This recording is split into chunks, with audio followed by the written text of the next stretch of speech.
Hey everyone, and welcome to The Explainer. Today, we are unpacking a seriously fascinating philosophical text by Zhu Feng. We're going to be exploring the concepts of cultivating true essence and true spirit. Now, according to this text, by making a really radical shift in our own empathy and consciousness, we can actually unlock profound wisdom and manifest great talent and virtue. It's a huge claim, right? So let's dive right into how this actually works. So, why do we so often miss the point of profound wisdom? Seriously, think about it for a second. People spend their entire lives reading these incredibly profound spiritual texts, yet so many of us completely fail to grasp their true depths. We read the words right there on the page, but the ultimate mysteries, they just remain completely locked away. Well, according to the source text we're unpacking today, there's a very specific reason for this disconnect. And interestingly enough, it has absolutely nothing to do with how smart you are. To get to the bottom of this, we'll be walking through a quick 6-step roadmap together. We'll start with the barrier to wisdom, move on to the supreme aspiration, the universal parent mindset, the universal child mindset, achieving actionless action, and wrap it all up with the ultimate unification. All right, let's jump right into step 1, the barrier to wisdom.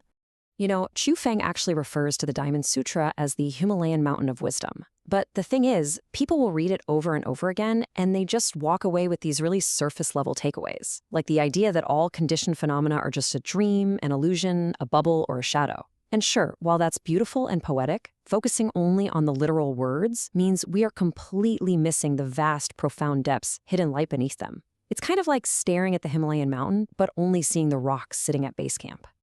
Which brings us to section 2, the supreme aspiration. So what's actually missing here? Well, first off, we need to clear up a few major misconceptions. Our inability to understand all this profound wisdom, it is not an intellectual failing. It's definitely not about your IQ. It's not about your cultural background. And it isn't even about how much raw Buddhist knowledge you happen to have memorized. You could literally have a PhD in these subjects and still miss the point entirely. The actual barrier is so much more fundamental than that. According to the text, the real barrier is the absence of what's called the Mahayana aspiration. Now, Mahayana translates to the great vehicle, and it represents the absolute highest, supreme aspiration a human being can possibly hold. The text makes a point to note that the world-honored one spoke exclusively for those who already possessed this specific Mahayana heart. So, without this massive, expansive aspiration already established inside of you, the deepest wisdom simply isn't going to register. It's just going to look like words on a page. Moving on to section 3, the universal parent mindset. So how do we actually go about cultivating this massive Mahayana aspiration? Well, Zhu Feng lays out a really fascinating 2-step framework for completely transforming your consciousness. Step 1 is to envision yourself as the parent of all humanity, and step 2 is to place yourself as the child of all humanity. Let's break down exactly what that first step, acting as the parent, really entails, because I'll tell you right now, it is far more demanding than it sounds. To truly be the universal parent, this radical empathy has to come straight from the heart. I mean, you literally have to look at every single person on Earth as your own precious child. People of all races, white, black, yellow, they are all your precious ones. Muslims, Christians, Buddhists, communists, and anyone else, they are all your family. You don't get to pick and choose. You have to extend the exact same unconditional parental love to entirely different ideologies and belief systems completely impartially. And think about it. As their parent, what do you want for them? You naturally wish for all these incredibly diverse family members to live together harmoniously, right? You want them to have joy and good food. You want them to have warm clothing and proper rest. You want them to be filled with hope for the future. And crucially, you want them to refuse to harm or exploit nature.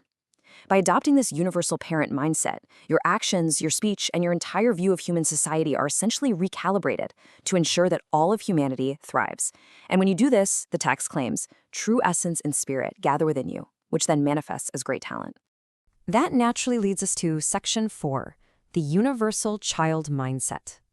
Now, you have to do a complete 180. You literally have to reverse the role and place yourself in the position of the child of all the world's people.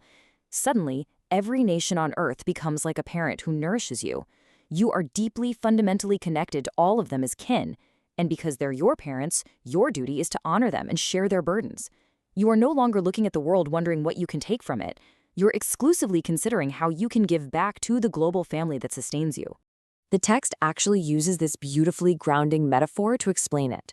It says to emulate the spirit of the cow, which consumes grass yet offers rich, sweet milk to nourish its caregivers. Think about that.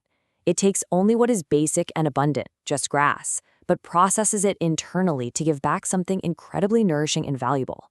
That is the exact attitude of the universal child, consuming very little but giving back richly. Let's see where this takes us in Section 5, Achieving Actionless Action. So what actually happens when you hold both of these massive, seemingly opposing concepts in your mind at the same time? It becomes this incredible balancing act of consciousness. On one side, you are minimizing your selfish desires, that's the cow eating only grass. On the other side, you are actively maximizing your capacity to serve and contribute, that's the parent wishing harmony and joy for every race and creed. When you balance these two forces perfectly, you cultivate great virtue, and your mind reaches a highly elevated state. And by gathering this true essence, the text says you'll feel completely refreshed, clear-headed, and bright of heart and eye. You essentially achieve a state known as actionless action. Your consciousness expands so vastly through this radical empathy that, metaphorically speaking, the universe can literally fit within your chest, and the earth can rest right upon your palm. You are completely unburdened and entirely connected to the whole. Which brings us to our final stop. Section 6, the ultimate unification. So, what's the ultimate end goal of walking around with the universe in your chest? Well, once you've truly developed this Mahayana aspiration, all those old barriers to wisdom simply fall away. Neutrally looking at the claims here, Shufeng states that with this exact mindset, you'll naturally and gradually understand the true depths of the Diamond Sutra. But not just that. You'll also comprehend the teachings of Jesus Christ, and you'll grasp the wisdom and spirit of Laozi. The text presents this mindset as a literal universal key that unlocks the underlying truths across all these seemingly distinct faiths and philosophies.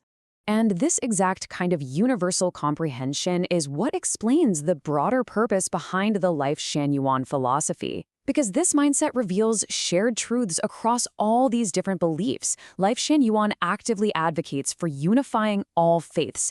Their stated purpose is to revere the greatest creator, revere life, and revere nature. By walking this specific path, the goal is to initiate what they call the Lifechanyuan era for humanity. And the text suggests that with this supreme aspiration, even without a guide telling you what to do, you're just going to naturally know how to speak, act, and live in perfect alignment with these principles. Ultimately, the absolute core of this entire philosophy boils down to this one idea. Through our transformation of consciousness, the myriad phenomena of the vast world will change. You see, the philosophy doesn't start with trying to physically alter the outside world. It starts entirely within. By aligning your own body and soul, by making the choice to adopt the radical empathy of both the universal parent and child, you gather true essence. This internal alignment is framed as the ultimate indispensable key to literal external world change. So I want to leave you with a pretty provocative thought to ponder today. How would the world around you actually change? I mean, how would your neighborhood, your workplace, your daily commute change if you actively viewed every single stranger you met as your own beloved child and every elder as your own parent? It is a staggering challenge for sure, but according to Xufeng's philosophy, it is exactly this shift in perspective that unlocks our greatest talent, our deepest virtue, and the infinite mysteries of the universe. Thank you so much for joining me on this explainer, and keep learning.